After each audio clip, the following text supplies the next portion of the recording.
Well, I'm really delighted today to be joined by Mark Vernon. I've seen a lot of Mark's podcasts over the years, and I think we share a love of Owen Barfield. And Yeah, we certainly share a love of Blake, and I've got Mark's book here, which I've really enjoyed over the last, a few months. When did it come out in the UK? Not that long ago, was it, in Mark? June 2025. So yeah, 3 or 4 months ago now, and it's out around the world, US particularly as well. Brilliant. And so we're using a Blake word, energy. When did Blake first enter into Mark's world? And then secondly, when did you get the idea for writing this book? I'd be really Well, interested. it might have been singing the hymn called Jerusalem at Ah, school, with Hubert Parry's great tune. I went to the kind of school that would have sung those sorts of hymns, right. and so I guess Blake's always been rattling around and wondering what mental fight is, what chariots for fire and so on were, that kind of energy that he gets in his lines that many musicians have responded to so fully. Mm. Um, it's always been in my psyche somewhere. And then I live in South London as well, so Blake lived in South London, and so knowing many of the places that he knew, again, places have a kind of energy too.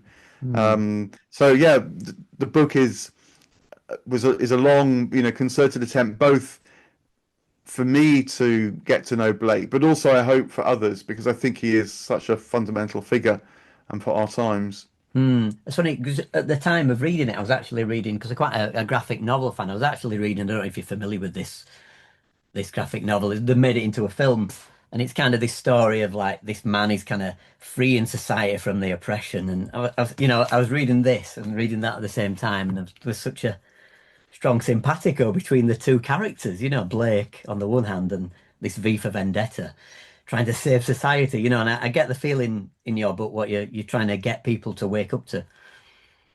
Yeah, I mean, you sort of see it. You're kind of showing the covers, and the publisher did a great job on the cover of the book because partly because it does have that almost cartoon-like quality, and Blake with his illustrations very much inspired what have come to be cool cartoons, but Mm, very kind of serious and um, a wonderful way of getting stories and myths across because it works at so many levels. There's the image. But then there's the words, and the two can be in sympathy or they can be in some kind of tension, of course. Great cartoonists can play with all these things. mm, And so you get this, but unlike a cinema where you're just kind of immersed in the imagery and you're left in quite a passive state, a cartoon on the page still is active. It requires your imagination to enter into it as mm, well in order to really engage. So yeah, they're wonderful mediums. And unlike so many of the comic writers, of course, Blake did everything, didn't he? Yeah, I mean, he very much wanted to be involved, not just from the inception of the idea in his mind, but the materials on the worktop too.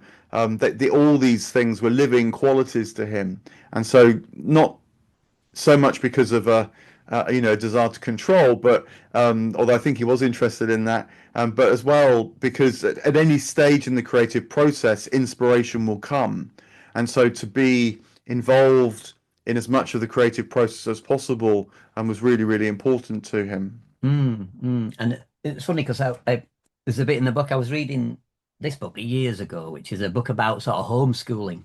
Because as a musician, I do quite a bit of teaching in schools, and before my son was born, I was getting very sort of dubious, should we say, about the education system and the direction it was going. And I read this book, and you can probably see from the title that you get the clue of which it's the schoolboy. And they quote the schoolboy poem at the start of the book, and it's lovely that you mention it and you talk about the teachers being kind of stifled and that learning's lost. And then when you think about Blake and his story, Blake, was he out of school at 12ish, something like that? And then Yeah, yeah, yeah. His parents spot that he has talent, and also that he's a bit different from other lads, yeah, yeah. and they're progressive themselves, and so want to foster that rather than have it educated out of him. Mm, But partly I mean, in that poem, the schoolboy, he uses the phrase "learning's bower," yeah. and the bower referring to the bower of the trees, and so being out in the natural world and how that becomes a teacher too. He was, very alert to all these things. It's funny. That was the start of the book, and when I read that poem, I didn't really need to read the rest of the book. Yeah, yeah. It was such a, Um, it hit me so profoundly. I was thinking about children and the way that society is and the way that, the way that we are schooled. Like Ivan Illich, I don't know if you're familiar with him, who wrote this book about deschooling society. He said it's an advertising agency to keep society the same as it yeah, is. yeah, very much. And Illich, was a great reader of Blake. Right. Okay. And Yeah. Blake again fosters ideas that go off and have a life of their own as well. Because I think he has this sort of spiritual analysis of what's going on. He Mm, does understand the symptoms, the behaviors, the manifestations, from education to slavery to the Industrial Revolution, to the way that human relationships are transacted increasingly mm, through kind of moral exchange. He was very alert to that, but at the same time he realized they were all symptoms of a deeper engagement with life at a spiritual level, you can say, which is imaginative too. mm, As a man is, so he sees, he said. So we've got to work on who we are in order to see more broadly. So this is education in a much broader sense, not education as in the learning yes. about facts and figures, but the formation of yourself as a human being. Yeah. Absolutely. I remember being once at one of the Steiner schools local to me, the Rodolph Steiner schools, and I remember one of the teachers just saying in passing, "We don't know what we see what we know." Very good. Yeah, Yeah. yeah. And so, the Steiner principle that education must start young outside, so that you're immersed in these wider energies. And when you're as a child, so much in your body, and constantly interacting Mm, with other bodies, not just other kids, but the bodies of the natural world around you, to become fluent in that is the basis of any then other kind of fluency, which would be more abstracted in the mind. It's funny because one day it was snowing, so all the schools were closed, but the Steiner school was open, and we made it. And I don't even want to call them a teacher, but the facilitator was sort of stood there in the middle, and she just said, "Come on, everybody," and they were just snowballing her. Very Just nice. she was Yeah, yeah. whenever you're ready, and just this, and of course in the Steiner schools, everybody makes food together, and you're not restricted by your age of manufacture. Yeah. It's Um, mm, yeah, well, I mean, the Steiner schools have to fight their corner, though. I mean, I think that they're not well understood by the wider educational establishment, and so Ofsted goes in and gives them right. bad scores and things. And I just think it's because they don't fit Yeah, into all the standard bureaucratic ways of assessment. And I mean, even a teacher going outside throwing snowballs at me, saying oh throw yeah, snowballs at me, I wouldn't be surprised if that is regarded as unsafe behavior in some way now, mm, in the mainstream. yeah, Yeah, so these it's a tragedy really because it is. of course Ofsted and so on are working with the best of intentions, the best will in Mm. mind, and yet even what is thought to be the best has these unintended consequences, and we need to be aware of that and then addressing and adjusting and changing. And in this area of the meaning crisis, it seems to me that school is one of those foundational things to address and to look at.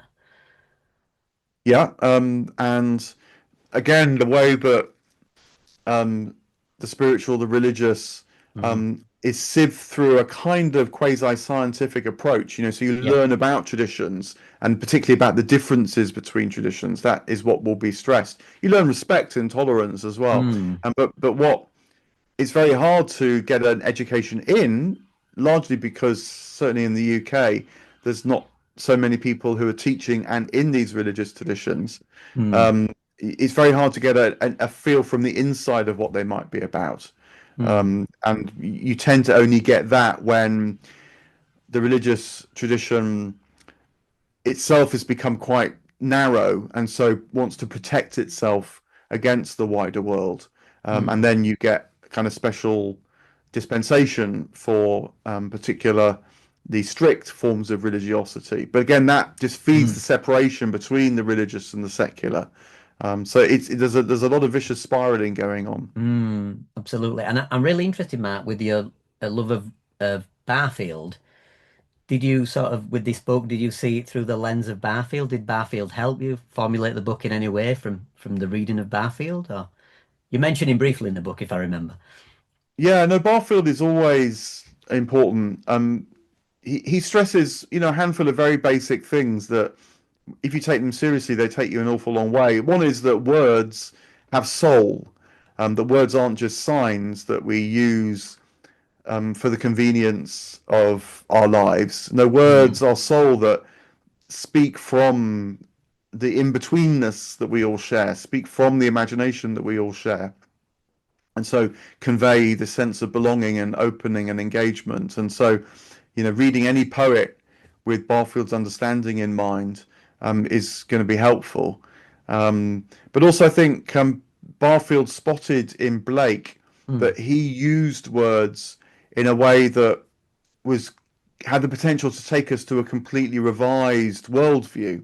The word that mm, Barfield loves is participation. So mm, rather than a instrumental objectifying, broadly mechanical or transactional kind of participation with the world, which brings many great goods, mm. and useful Yes, things, which we enjoy. We're using products of that to speak yes. now.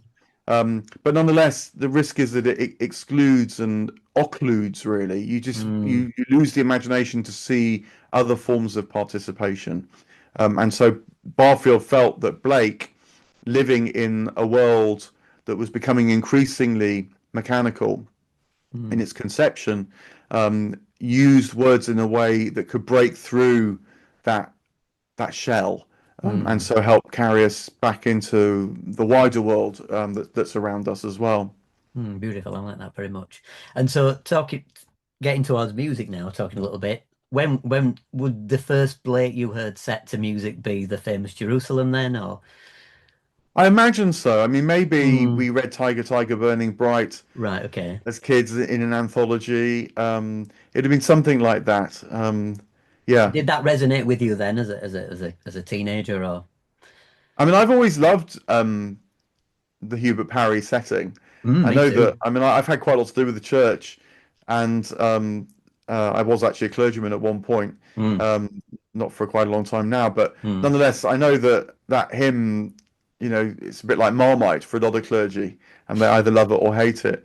But I always loved it. I thought it was wonderful, and um, Parry strikes just the right note for inspiration and uplift. And mm, if you don't know, particularly the words of the second verse, bring remember bow burning gold song, mm, you don't know quite what that means, but you sort of do know what it means at the same time. And I think I can't remember if it's in D major. It's a while since I've played it, but it's quite a for musicians. That's quite a joyous key as well. Yeah, yeah. I'm just Yeah, trying to. I have played it myself. I used to play the organ, and so yeah. I have played it. But I can't quite remember. But D I does can't feel about remember. right actually. Now you say it. Yeah. It might be wrong, but it's been a while. And what about other settings, Mark? When did you hear other settings? Because there's so many particular British composers have set some of his words, or even pop Yeah. musicians as well, influenced by that as well. What was I influenced? Yeah, were you influenced by any of the pop musicians or any of the settings? Um, Do you know? I think not directly. mm, I mean, I know Benjamin Britten did Blake's settings, Tiger mm, Tiger for one thing, yeah, and then more recently the music of Cosmo Sheldrake, which I really yeah, like. He right, takes yeah. samples from nature, and he did a version of The Fly, which is really really wonderful as well. Well, that's I interesting. A suppose. jazz musician has just done a version of that as well, actually, recently. Quite a well-known jazz musician. That's interesting. Right, okay, yeah. Uh-huh. Fly. Yeah. Um, yeah. So I guess I see. Um, this is all part of the wonderful ecology of the spirit of Blake, that you can Mm, find and trace and track. Um, I guess partly though, in my book, what I wanted to do was let hear Blake for himself, because it's quite common, certainly writers on Blake, to focus on what you call the reception history. So how he's mm. inspired others, and I think often writers feel more comfortable with that rather than trying to tackle Blake himself. And so Yeah, yeah. partly my aim was to redress that really and say, no, no, let's listen to the source and see what we might learn there. And did you hear, when you were at church, did you hear like Vaughan Williams and John Taverner, the Tiger setting. Are you familiar with those settings? Yeah, oh, actually, now you say that, the Taverner setting of the Lamb, you know, that is one that is, utterly brilliant. Yeah, Um, agree. and and particularly because it undoubtedly understands at the most profound spiritual level what Blake is Mm, driving at in that seemingly simple verse. Did he mm, who made the lamb make thee? As it says in Tiger Tiger, did he who made the lamb make thee? right, yeah. So that kind of that, and then that's what I a child, you're a lamb, we're called by his name. So Mm, that sense of how all things are connected in the divine vision, and the patterning that Taverner uses, the kind of opening and the closing, yes, and this we can kind of even see on the weaving. page actually, yeah, it's quite Absolutely, you the can. kind of fearful symmetry, even on the Yes. page, yeah. And then the simple harmony that comes after that opening. Yeah, Yeah. yeah, And yeah. the tiger setting, of course, he just directly inputs the lamb to the tiger setting that he did as well. Do you know, I can't immediately recall the tiger setting now. I must have heard it at some point. I Yeah, I shall must have to have have a a listen listen. after we finished. Yeah, Yeah. it's got like a drone with it, but then he basically just takes the lamb and he inserts it, when he quotes the lamb at the end of the tiger. Did he who made the Right, lamb made right. thee? Beautiful. Oh, right. Oh, that's really Yeah. wonderful. No, because in my book, I read the two poems together and Yes. say how, one is in a way is the lamb is the sense of connection and love. But then Mm. the tiger adds connection, but with sort of fear, the kind of Mm. awesome sense of connection as well. Um, So I'm sure that that's brilliant about Taverner picking up on the tiger too. Yeah, in what you say there, it's very interesting. Like you say about having the spirituality as well. I've never thought about that actually, because he was Yeah, a and I mean I understand that Taverner increasingly sought spiritual advice before yeah. he wrote, and he's very much in this kind of perennial tradition of perceiving that beneath many different wisdom traditions lies a common sense Mm. of approaching the transcendent world, and so wants Mm. to convey that in his music. Mm. So we talk a little bit about music now, Mark. So can you remember early influences of music in the house, music that was played in the family home? Is there anything like that that's a strong memory for you? Yeah, I mean, a lot of it would have been church music. I mean, I come from a Okay. church family, and I went to a church school. I played keyboards and particularly focused on the organ, and then I sang as well. And that would have been as a chorister, and then in choirs. So um, that public kind of engagement with music, you might say, both performing and listening, and then all with a sort of devotional quality. So it wasn't just a mode of entertainment or expression, Yeah. but Yeah. was always came with the promise of communicating more. I get that that would have deeply formed my sense of music. And the other side of it is slightly less happy though, because I was educated in music through qualifications essentially, Right. Okay. like doing the grades, and I did an A-level music. And so music always, unfortunately, still has this association with work for me, Mm. and like getting it better in order to perform it adequately and so on. And that is a weight actually. I do find it quite hard to just enjoy playing music myself. I mean, listening is a different thing, but playing Mm. myself, there's always this edge like I should be practicing. Right. Yeah, so Okay. I that has been, it is quite a burden actually. We should have to try and sort that out maybe at some point. Do a lesson or something. That would be lovely. Yeah. I Yeah. mean, as a teacher myself, you do get that. You get students come and you got the grade 8 and they say, I can't really play piano. I mean, I would be a bit like that. I mean, and Yeah. then also, a few years back, I did decide I need to have some more lessons and to become free in this, and so I had jazz piano lessons, Oh, well, that's my thing. improvisation Right. lessons, jazz improvisation, and it was great. I mean, my technique improved, very, very substantially, Mm. and I was playing Chopin and all sorts of things, and but I just couldn't find how to free myself from having to have some sheet music in front of me. Ah, right. Yeah. I could sort of, just about find my way through a few, like accompanying a song with some chordal progressions and so on. Yeah. But you know, but I would like to try again actually, because Mm. this is all very much associated with who one is in one's own psyche and so on too. Yeah. So, you know, Mm. the good thing about getting a little bit older is that you do change as well. So Yes. maybe it's the time to return to that. Oh, we could maybe have a look at that. It's lovely to play a blues or get familiar with playing, just getting back, because mu sheet music isn't music, Mark, is it? It's Yeah, lifeless that's dots true. on a page, isn't it? Yeah, yeah, yeah. You have No, to whenever I encounter someone who can play by ear, or Mm. um, improvisers. I mean, I do quite a lot of work with improvisers, uh, through a couple of festivals that I help organize, and Mm. um, I'm just in awe of them actually. But they've learned, I suppose, a musical language. You know, they might be a bit in awe of being able to stand up and speak to the public, you know, which I can do. Yeah. So yeah, yeah. I was once teaching at the university and I was just playing a blues, and ne next door was Nico de Villiers and he was playing like Rachmaninoff's third piano concerto. And we were both in the same room teaching. I teach improvisation or try and foster that. And he just came to the little portal window and he just opened the door and he said, I wish I could do that. Wow. And I said, I Uh-huh. wish I could Uh-huh. do that. And he went, No, no, you don't. Yeah, yeah. I really Uh-huh. wish I could do that. Which leads a little bit Yeah. to linking with Blake because I've been involved in this kind of I've done a new album recently of like inspired by Blake's artwork, sort of improvisations. And I Uh-huh. really want to take that further by like projecting the improvisations in concerts and kind of improvising to the art, trying to connect more with Blake. Wow, that's really tremendous.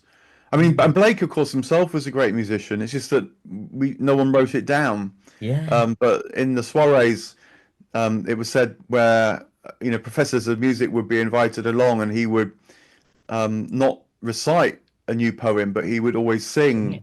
the new poem. And I'm sure this is partly why he appeals to musicians Mm. even now, because you sort of can hear the music even in the words. And from your research, do you think anybody ever wrote that down and we've lost it, or do you think it was just an oral tradition that he? I mean, we probably don't know, do we? I imagine it wasn't written down. I mean, I think there was a lot Mm. of music, a lot of live music Yeah. in the culture. I mean, we have a lot of music, but back then it would have had to be live music, of course.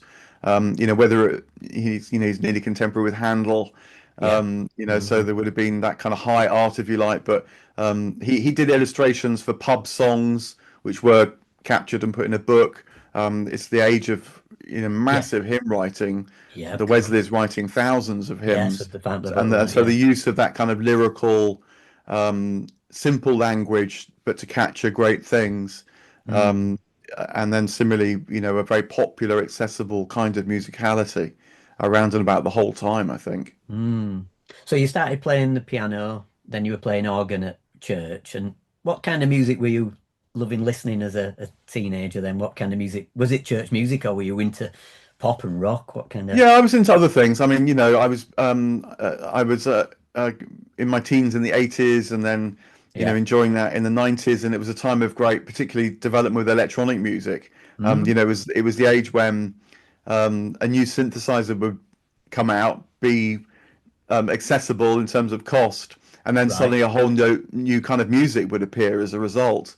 And as great pop musicians, whether it be electronic dance music or other kinds of pop.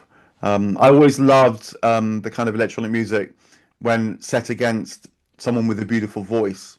Mm. Mm. Annie Lennox or Mark Almond, those kind of very well-known figures. Mm. Um, and yeah, and then the highly produced sounds that you could get as well. That kind of very immersive, total kind of electronic music. Mm. Um, and yeah, so that was all very much part of the time for me as well. And did you have a synthesizer yourself? Did you feel called to do that? Yeah, I did. I had. Um, I used to love trying to imitate, particularly backing tracks, Oh, I did as and well. Okay. Right. Okay. and I did actually. I accompanied a performer for a little bit, not a huge amount of time, but and they sang songs that were well known, Mm. And so my task was to really try and produce the backing track that was live so that we could be responsive, but that uh, sounded as much like the original as possible, Right. because then you got the best laughs, basically. Yes. You know, people like to laugh when it's familiar. Yes. But I used to really enjoy doing that. That's funny because I used to do that kind of as a job because in the north of England we have these working men clubs where singers come and sing. So I would be like you're just doing, trying to listen to it and replicate exactly what the backing track was doing. Yeah, yeah.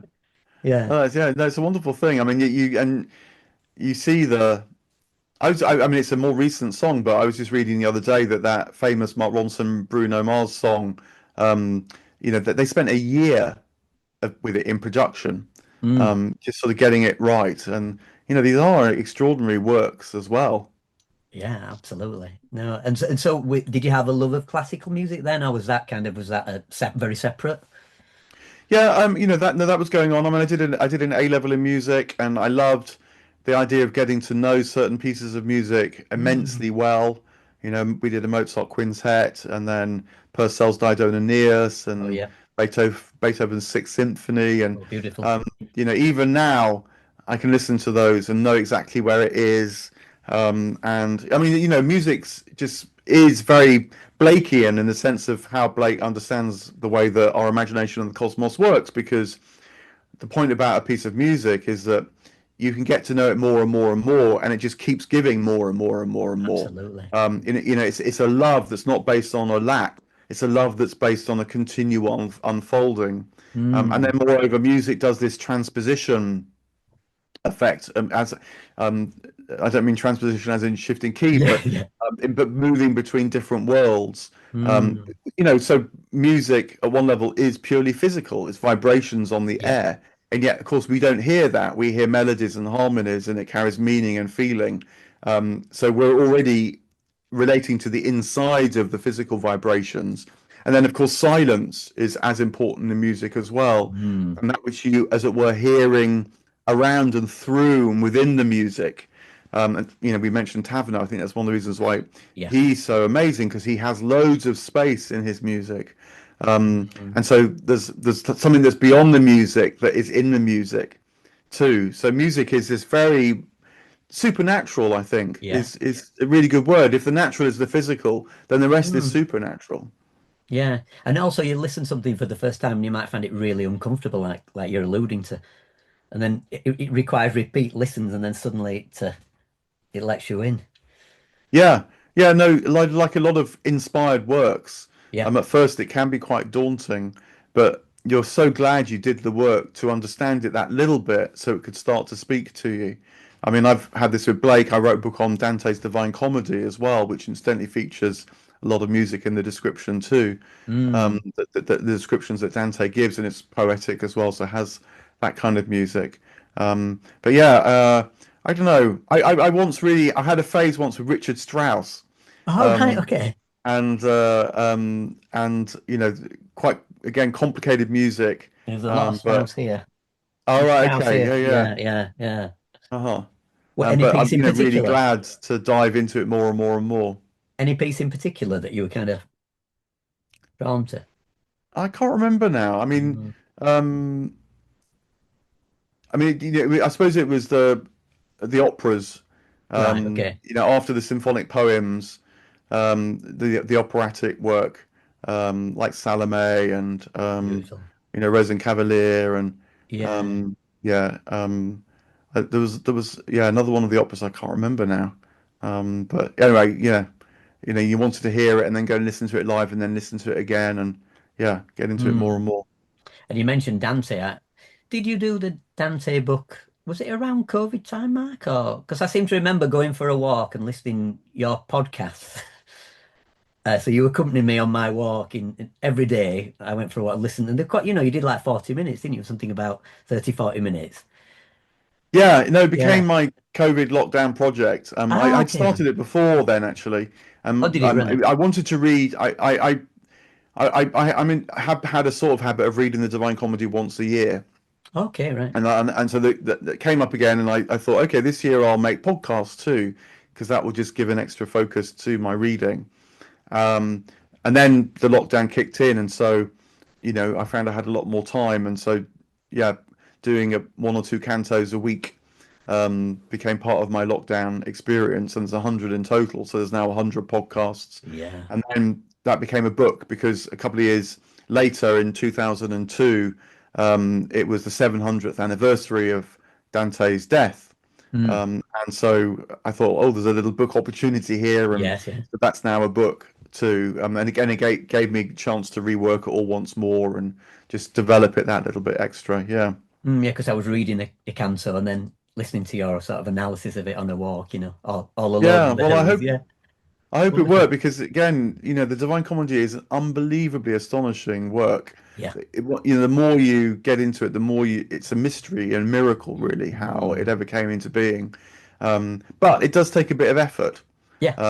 And so, and Dante also writes for us. It's not just a private undertaking. He repeatedly breaks the fourth wall and says, are you understanding? Have you followed? You're not going to believe me, but yeah. Mm. So he wanted his readers. Wonderful. We're running a little short of time, so I want to ask you, what's your go-to music now, Mark? What kind of music does Mark put on?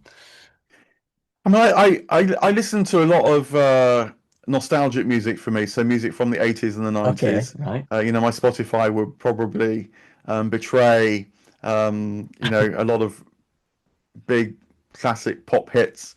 Um, but when it comes to more classical music, I don't know. I have partly because of learning to play the piano. There's a few pieces that um, I do listen to very very regularly. I once was just about able to play through a duet on the Paganini All variations right. Okay. by Yeah. Lutoslawski. Oh yeah, the Um, Lutosławski bit. You it's you man. just Oh right. incredibly Wonderful. exciting bit of music, and yeah, so I kind of will return to that as well. I mean, Um, Lutosławski's orchestral music is astonishing. It's the yeah, symphonies. That the Fourth Symphony for me is one of the great symphonic works. I just think it's stunning. yeah, yeah, So you yeah, could play that. That's wonderful, man. yeah. Just Yeah, about. There was I played the kind of the lower parts, which are slightly easier, and then yeah. another friend who was became quite a great pianist actually, Mm. could do the top, so I could get the thrill of the performance. Yeah. Mm. And orchestral music, do you listen? Yeah, I mean, a very a time of year that I listen to a lot more orchestral music will be because of the proms. Okay, right, So okay. when during the prom season, I will go to a prom or two, but Mm. listen a lot to the proms then, and love. I don't know the huge prom favorites like Holst Planet Suites, Yeah. but you know love to hear new things as well, which Mm. it's a part of the canon, but I just didn't know. Or you know, it's always interesting to hear what people are doing now with new music as well, of course. So yeah, getting a taste for that. But I guess it's more following in that case, what's coming through on the radio, um, uh, rather than with classical music so much going and listening to it more actively myself. Mm. So there's not like a sort of a favorite composer that you kind of gravitate to that Um, I mean, I certainly have had periods where the favorite composer. I remember I had a great Ravel period, wow, right, and okay. I thought that no one could write like Ravel. Um, Possibly and then true. and I also this is linked to the organ, of course, but um, Bach is never far from being a favorite. Partly because I remember, to my shame, really now, once saying to my organ teacher that I couldn't stand Bach. And it's probably because you had to like churn out another bit of Bach sort of thing. Um, but I'm glad now to understand the enormous sophistication of the work, and in some ways, it's sometimes said, people say in philosophy that every bit of philosophy since Plato is a footnote to Plato, and there is a bit of Mm. a sense with that with Bach and music since the Well Tempered Clavier. So yeah, Yeah, my OT professor used to say everything written after Bach's pointless. right, right. And compared to Bart, I, we all suck. yeah, I mean that's not really true, but No, it's of not. It's course, really but not. It's really nonetheless, not. there is something in it. When you, I suppose what it partly says is that when you do listen to Bach, you think, oh my goodness, I didn't realize he could do that as well. Yeah. Yeah, Yeah, no, absolutely. Some people say it's not romantic, but Bach had a lot of children. The right, music, right, yeah, yeah, very, was uh-huh, he 22 children, something like that, so yeah. yeah, yeah. And well, it's been lovely to talk to you about this, Mark. I had a feeling from seeing all the videos you've done over the years that there was a great love of music. Right, yeah, Yeah, yeah. I mean, it's definitely true, and it's been a big part of things. But you're now reminded me of that urge to perhaps to start trying to play again and have another crack at overcoming the sense that it's work to. yeah. Well, we maybe should do a screen lesson sometime and play a blues and leave you without any sheet music and see. Okay, see what You happens. can see what That does happens. feel slightly terrifying. So Yeah, yeah, you do find it. You hear it so many times that people they've been let down by their teachers, by yeah, the reading of the music, because that's the only way. Coming back to Blake to finish off with, that's the only way it could be done. right, yeah, yeah. Yeah, No, I do appreciate that. Um, yes, I will take that away from our conversation. wonderful. Well, thanks for your time, Matt. Thanks so much. Thank you too, and for all you do and bringing these things together. Thanks, Matt. Thank you.